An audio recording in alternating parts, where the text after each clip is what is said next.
নমস্কার বন্ধুরা, আপনারা যারা নেতাজি সুভাষ ওপেন ইউনিভার্সিটি থেকে পিজি কোর্স করছেন, পিজি ফার্স্ট ইয়ারের স্টুডেন্ট ও হিস্ট্রিতে এমএ করছেন, তাদের জন্য হিস্ট্রি পেপার 4-এর সাজেশন আমি দিয়ে দিলাম, দেখে নিন। প্রথমেই রয়েছে 18 এবং 12 নম্বরের মধ্যে যে প্রশ্নগুলি আসতে পারে সেই প্রশ্নগুলি। আপনারা জানেন আপনাদের 18 নম্বরের প্রশ্নের উত্তর লিখতে হয় 2টি, প্রশ্ন আসে 4টি।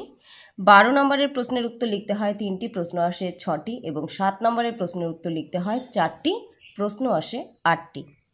তো প্রথমে আমরা 18 বা 12 নম্বরের যে প্রশ্নগুলি আসতে পারে সেগুলো দেখে নিই। প্রথম প্রশ্ন, ইতিহাসের সঙ্গে সমাজবিজ্ঞানের অন্যান্য শাখাগুলির সম্পর্ক ও প্রভেদ সম্পর্কে আলোচনা করুন। দ্বিতীয় প্রশ্ন, ভারতের ইতিহাসে অষ্টাদশ শতকের গুরুত্ব লিখুন। অথবা প্রশ্নটিকে দিতে পারে, ভারতের ইতিহাসে অষ্টাদশ শতক কি একটি অন্ধকারময় যুগ? এ প্রসঙ্গে যদুনাথ সরকারের দৃষ্টিভঙ্গি সংক্ষেপে লিখুন। নেক্সট প্রশ্ন, বিভিন্ন ঐতিহাসিক সূত্রগুলি কি কি? মুদ্রিত প্রাথমিক সূত্র কতটা গুরুত্বপূর্ণ? আপনাদের বলে রাখি, এই প্রশ্নগুলি বিগত 10 বছরের প্রশ্নপত্র ঘেটে কিন্তু আমি আপনাদের জন্য সাজেশন হিসেবে দিয়ে দিলাম, এবং প্রত্যেকটি প্রশ্ন 1 বছর পর পর কিংবা প্রায় প্রত্যেকবারই কিছু কিছু প্রশ্ন এসেছে। শুধুমাত্র প্রশ্নটিকে অন্যভাবে দিয়েছে, কিন্তু প্রশ্নের যে উত্তর তা কিন্তু একই। কাজেই প্রত্যেকটি প্রশ্নের উত্তর খুব ভালো করে রেডি করে রাখবেন। নেক্সট প্রশ্ন, মার্ক্সীয় দৃষ্টিতে ভারতের ইতিহাসের পর্ব বিভাজন সমস্যা আলোচনা করুন।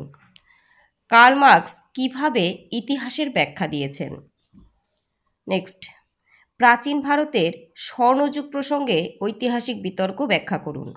পরের প্রশ্ন, ব্রিটেনের সামাজিক ইতিহাস রচনায় ট্রেভেলিয়ান ও ক্রিস্টোফার হিলের অবদান আলোচনা করুন।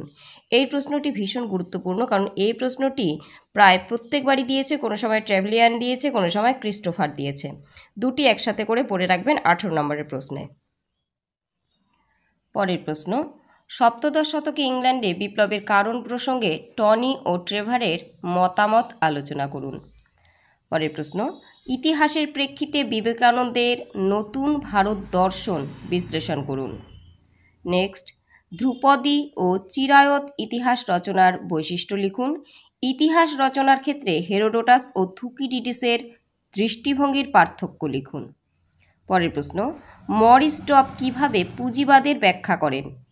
তারপরের প্রশ্ন, ইতিহাস সম্পর্কে র্যাঙ্কের ধারণা ও আধুনিক পাশ্চাত্য ইতিহাস রচনায় তার অবদান লিখুন। র্যাঙ্কের পরবর্তী জার্মানিতে ইতিহাসের বৈজ্ঞানিক দৃষ্টিভঙ্গির কি কোনো পরিবর্তন ঘটেছিল? এবার 7 নম্বরের যে প্রশ্নগুলি গুরুত্বপূর্ণ দেখে নিন। প্রথম প্রশ্ন, নিম্নবর্গীয় ইতিহাস চর্চার উদ্দেশ্য ও বৈশিষ্ট্যগুলি লিখুন। নেক্সট, 19 ও 20 শতকের ঐতিহাসিকরা কিভাবে ইতিহাসের সংজ্ঞা দিয়েছেন? 19 শতকে ভারত ইতিহাস সম্পর্কে ধারণার প্রকাশ সম্পর্কে লিখুন। অথবা প্রশ্নটিকে দিতে পারে, উত্তর আধুনিক ইতিহাস রচনার বৈশিষ্ট্য লিখুন। 3টি প্রশ্নের কিন্তু উত্তর একটাই হবে। পরের প্রশ্ন, অষ্টাদশ শতকে জ্ঞানদীপ্তি কিভাবে ইতিহাসের ধারণার পরিবর্তন এনেছিল? এ প্রসঙ্গে ভলতেয়ার ও মন্তেস্কুর ইতিহাস চিন্তা সংক্ষেপে লিখুন। নেক্সট, ইপি থমসন ও তার রচিত ইংরেজ শ্রমজীবী মানুষের ইতিহাস সম্পর্কে লিখুন। নেক্সট, বঙ্কিমচন্দ্র চট্টোপাধ্যায়ের ইতিহাস দর্শন আলোচনা করুন। পরের প্রশ্ন, রমেশচন্দ্র দত্ত কিভাবে সাম্রাজ্যবাদী অর্থনীতির সমালোচনা করেছেন? নেক্সট, জাতীয়তাবাদ ও ভারতীয় ইতিহাস রচনার সম্পর্ক লিখুন। অথবা প্রশ্নটিকে দিতে পারে, ভারতের জাতীয়তাবাদের ইতিহাস রচনা সম্পর্কে লিখুন। অথবা ইতিহাস কি জাতীয়তাবাদীদের কাছে এক কার্যকরী অস্ত্র ছিল? পরের প্রশ্ন, ইতিহাসবিদ মার্ক ব্লক ও ফার্নান্দ রোদেলের ঐতিহাসিক গবেষণা বিশ্লেষণ করুন। অথবা প্রশ্নটিকে দিতে পারে, মার্ক ব্লক ও রোদেলের ইতিহাস রচনায় নতুনত্ব কী আছে? এদের ইতিহাস রচনার ক্ষেত্রে কি কি পার্থক্য লক্ষ্য করা যায়? পরের প্রশ্ন, জেমস মিলের প্রাচ্যদেশীয় স্বৈরতন্ত্র সম্পর্কে লিখুন। এর সাথে লাগোয়া প্রশ্ন, ইতিহাসে এরিক হবসনের অবদান সংক্ষেপে লিখুন। নেক্সট, রজনীকান্ত গুপ্ত ও ভূদেব মুখোপাধ্যায়ের ঐতিহাসিক অবদান লিখুন। পরের প্রশ্ন, ভারতে প্রাচ্যবিদ্যার বিকাশে এশিয়াটিক সোসাইটির অবদান লিখুন। প্রাচ্যবিদ্যা কিভাবে নবজাগরণে সাহায্য করেছিল?